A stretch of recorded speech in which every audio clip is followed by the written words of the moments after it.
A Franklin County man is in custody tonight after police say he shot a state trooper during a traffic stop.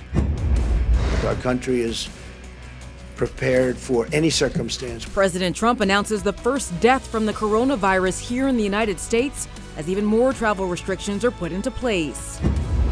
Thank you, thank you, thank you, South Carolina! Primary day in South Carolina, former Vice President Joe Biden scores the win he was hoping for, and another candidate calls it quits. February ended on a pretty chilly note, but it looks like March will come in like a lamb, and milder too.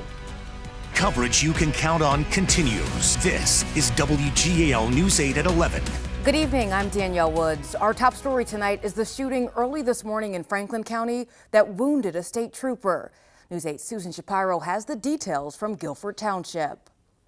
The shooting happened here in the parking lot of Guilford Town Square along Lincoln Highway East. Troopers stopped Robert Ransom, who was suspected of driving under the influence. They say during a field sobriety test, he got into an altercation with the troopers. And they say when they tried to take the 20-year-old into custody, he pulled out a handgun and shot one of the troopers. People here in the shopping center were surprised at the news. Kind of surprising, actually, that, something like that would happen. Just so crazy to think right here in our community. Ransom is here in Franklin County Jail facing charges of attempted murder of a law enforcement officer, aggravated assault, and other offenses. I hope they put him away for life. Yeah, that's just wrong. But it's everywhere. The trooper, who has not been identified, was flown to a local hospital in stable condition. A state police spokesperson says they're praying for a speedy recovery. In Franklin County, Susan Shapiro, WGAL News 8. And Governor Tom Wolf also hoping for a speedy recovery. The governor posted on Twitter this morning thanking state troopers for their quick response and also stated in part, quote, "Join me in praying for a full recovery and expressing deep gratitude for our Pennsylvania State Police." Health officials say the U.S. has its first confirmed death from the coronavirus. It happened at a hospital outside Seattle. Now the White House is announcing new steps to slow the spread of the disease. NBC's Chris Pallone reports. As the White House details new measures to prevent the spread of coronavirus, word of the first confirmed death in the U.S. from the disease. Unfortunately, one person passed away overnight. Washington state health officials say a man died while being treated in a Seattle area hospital. The person who died was a patient at Evergreen Hospital who had underlying health conditions. It was a male in his 50s. Washington Governor Jay Inslee declaring a state of emergency after at least 4 people tested positive in the state. Vice President Mike Pence, leading the White House coronavirus effort, says new cases are likely, but The threat to Americans of coronavirus remains low. The U.S. is instituting new travel restrictions on foreigners who have recently been to Iran and discouraging Americans from traveling to hard-hit areas of Italy and South Korea. We want to lower the amount of travel to and from the most impacted areas. Doctors say most people who get coronavirus will recover, but people with underlying health conditions, as well as young children and the elderly, are at higher risk of dying from it. Their advice, wash your hands frequently and stay away from people who are sick. If you're healthy, you will probably go through a process and you'll be fine. The president will meet with representatives from the major drug companies Monday to talk about the development of a coronavirus vaccine, something public health officials have said could take more than a year to become publicly available. Chris Pallone, NBC News.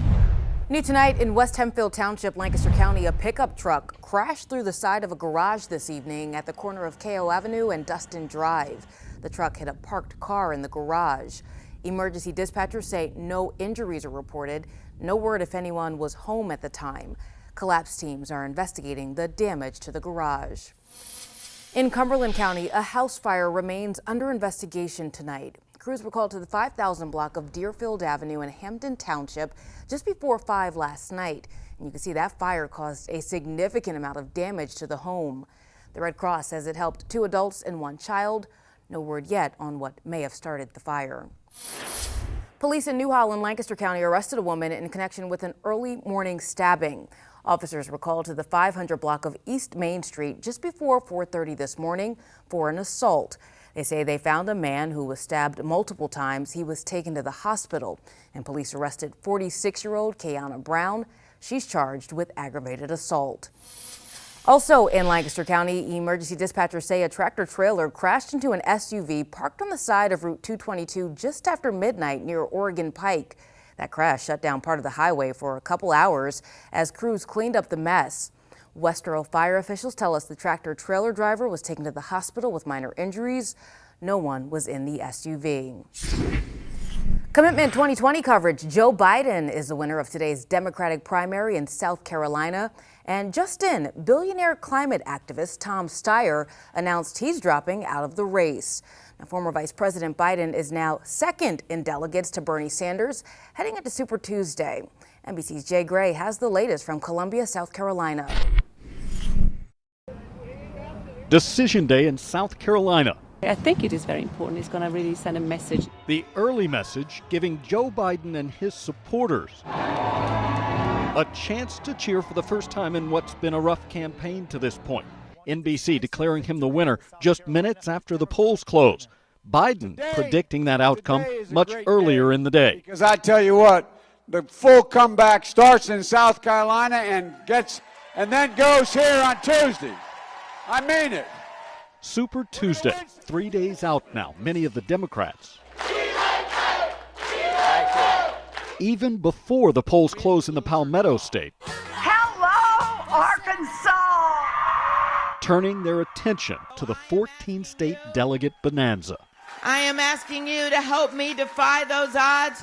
And we are going to stun the world. To do that, the other candidates will have to stunt the growth of frontrunner Bernie Sanders' campaign. And that's why you're seeing so many attacks, because they know this is not an election, it's a movement. It's not just about beating Trump, it's about transforming this country. While South Carolina voters have the chance right now to transform the campaign. What happens tonight is going to be very critical, and depending on how this rolls out, along with Super Tuesday, I think is going to win the candidates significantly. A crowded field watching the results and working to stay in the race. Jay Gray, NBC News, Columbia, South Carolina. A lot of clouds today, but they're starting to clear. Flurries up to our north, but they're moving out also. With that, temperatures are dropping. Teens up in the mountains, we're generally right around freezing or below. You add a little bit of wind in, too. It feels even colder. It's going to drop down into the 20s with those clearing skies, but March comes in like a lamb. Yeah, we're going to have a pretty nice Sunday with temperatures getting up perhaps a little closer to 50 degrees. Here's your 8 to 8 planner for your Sunday. Starts out cold, near 30 degrees, but we quickly get in the 40s, if not near 50. Just some high-level clouds coming in later in the afternoon. How long is the milder weather going to last? I'll talk about that coming up. All right, thanks, Joe.